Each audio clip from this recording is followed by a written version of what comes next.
It's Saturday. That's not to say anything that you said before that sentence is Saturday. If you had just happened to say the cat, and then you heard me saying it's Saturday, I wasn't referring to the cat. By it, I mean the day, the current day. Apparently, if you just say it in front of a day, everyone knows that you're referring to the current day. I could say it's raining, and they'll know. Apparently, I mean the weather.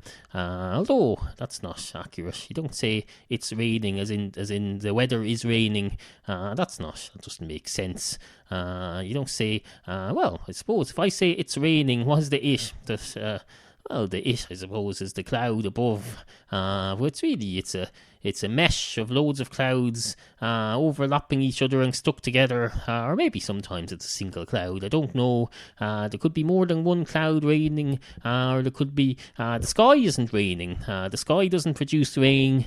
The contents of the sky may be a cloud which produces rain, but that's you should really say the clouds are raining, and even that's presumptuous. If I say the clouds are raining, that assumes that you know that there are clouds there and you know what clouds I'm referring to.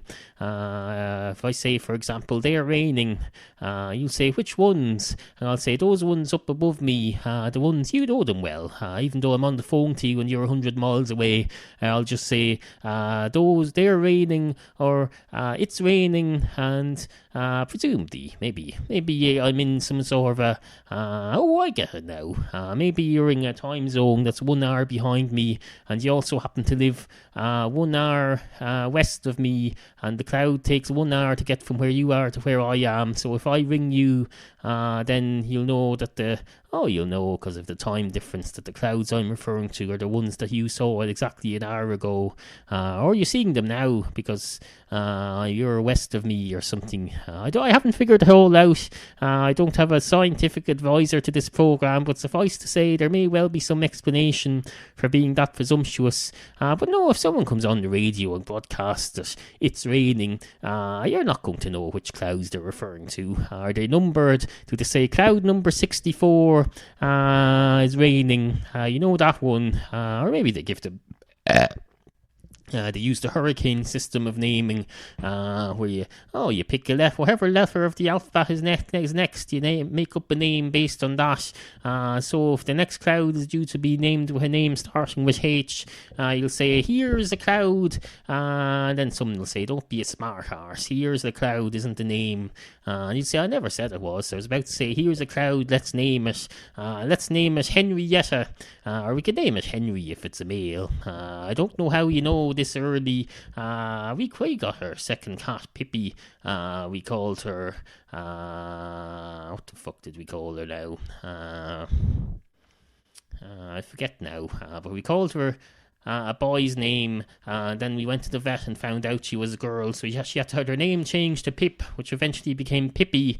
So that reminds me, I ordered a load of new cat tags today, and Pippi is finally getting a tag with Pippi written on it instead of Pip, which, although it's still her official name where she's registered at the vets, we know her as Pippi now, so that's going to be her proper labelled name. If you find a cat out in the street with the word Pippi on her tag, that's ours once the tags arrive. At the moment, she's still got Pip written on it.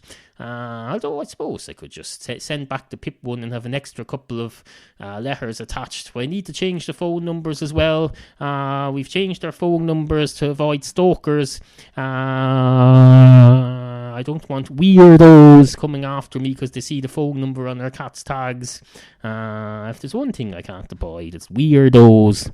But no. Anyway, it's Saturday morning. I don't know if I said that already or if I said that in the recording that didn't get going and that I gave up on. I abandoned it because it takes a while to get going sometimes. This is about my 8th start at this podcast this morning. The first one I just went, you joined me at a tremendously exciting moment. Wank arse fuck. Did something similar with the second one, and I think the third one I started saying something about it being Saturday. I'm not sure. Or was that this one? Was that the one? I don't know. I could have been, because then I went on, didn't I, to say that thing about it's raining and what's raining and it's Saturday, so what's Saturday? Obviously the current day is Saturday, but it could be, if it's Sunday, I could still refer to Saturday as an it. You don't just refer to something as it when it's here, you can refer to something as it when it's not here. In fact, you're probably more likely to, when something's here, there's a good chance that he'll refer to it as you. You'll say you're raining, because you don't want to be referring to someone in the third party if they're still right in front of you, unless of course it's an inanimate object. And who's to say the weather or the day are inanimate objects? They're not. The day is not an object. There are objects that can represent the day. If you have an old abacus style calendar, you have a little some sort of a metal ball or a hoop that represents the day. But even then, you probably have, if it's the 13th, you'll have 13 little rings or hoops or wherever they are representing the 13th day, and there won't be a single inanimate object that represents that day. And even if it does, it's not the day, it's just a symbol of the day. It's like when people they go on about this thing, people say you should worship false gods, and then there's other religions that come on and say you shouldn't worship false gods, it's a bad thing. And then other people come along and say, I don't believe in false gods, I'm an atheist, I believe false gods don't exist, hence the title false. I don't believe in real ones either. So I suppose the real difference between the atheists and the non-atheists are whether or not they believe in the real gods. It's nothing to do with what they think of the false gods. If you believing in false gods, I think anyone can agree with the scientists that false gods don't exist. It's where the real gods, whether they exist or not, that's the question. Do real gods exist? Now I know what you're thinking there. You're thinking if you put the word real in front of it, then it follows logically that it does exist. But no, not necessarily. If you go into Wikipedia and you look up real gods, some member of the public who's registered with Wikipedia has put in that word real, and you have to take into point the sources. When you're looking up information on the internet, you have to think, who's the source of this? Where are they coming from? Are they neutral or what are they? So no, someone has typed in that word real, and they may or may not be right or accurate or be dependable source, but you have to be aware of your sources. It's the same when you're reading a paper. If you read a paper that says this guy murdered someone and we think murderers are scum, you can't just take that as a fact then that murderers are scum, especially if the newspaper is called the newspaper written by people who are opposed to all murderers, whether they're justified or not, and will therefore be they'll therefore be biased against all murderers. No, not that there's anything wrong with a newspaper like that, but you have to know your sources.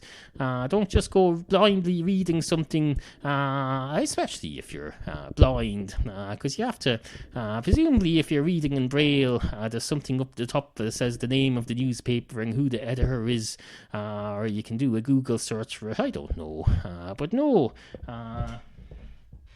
you can't be just you can't just pick up a newspaper and have it folded, and that's the trick. These broadsheet newspapers, they sell them already folded in half, so you'll read the bottom half of the front page and you won't see what the source is, and you just take everything as fact. That's why they're not allowed to put editorials on the front page. It's illegal, as far as I'm aware.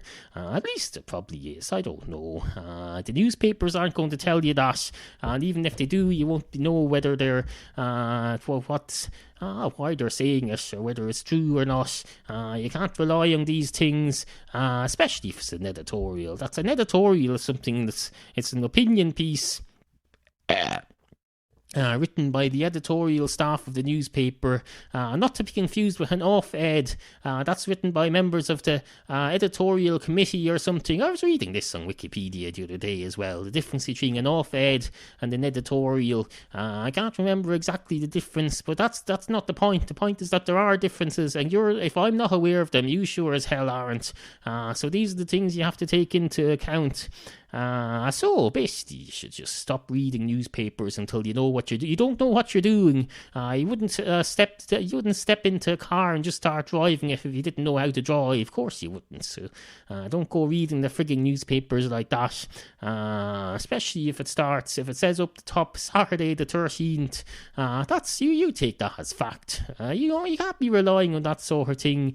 A few people, I remember back in the old days before there was telephones and personal organisers and computers, you'd ask someone at home, what date is it? And they'd pick up the newspaper and look at it, and they'd take it as fact. Whatever date was up at the top of the day's newspaper was the true and accurate date. They never bothered to see why is this person stating this date here? What are their interests? What are they? What are they trying to? Are they trying to trick me? Are they honest, trustworthy? Is this newspaper owned by a trust or a commercial company? Do they have an interest in Sundays? Perhaps they have a 10% stake in some company that makes a lot of money on a Sunday and likes to trick people into thinking it's Sunday. You never know. You can't just assume though. Anyway, good morning.